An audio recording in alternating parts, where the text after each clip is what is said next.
called to live faithfully and obedient today because our future in Christ is secure. Christ is coming again.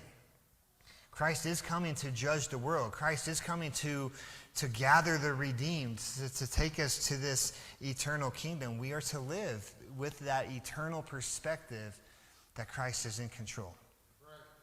So when Haggai called God's people 4 times in this book, when he called God's people to consider your ways, he wasn't just asking them to rebuild a building. Right? That wasn't the main point that he was making. The main point that Haggai was making when he says consider your ways is he was asking them, he was calling them to rebuild a relationship.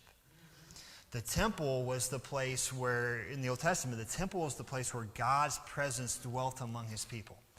But centuries later, something far greater than Haggai, something far greater than the temple happened. God himself, in the incarnation, took on flesh, dwelt among us, and became the presence of God in human flesh. Not to reside in a temple, not to reside in a church building, but to reside in the hearts, in the lives of his followers, of you and me. See, Jesus is the true temple. Jesus is the greater temple. Through his death and resurrection, he made a way for God's presence to dwell within us.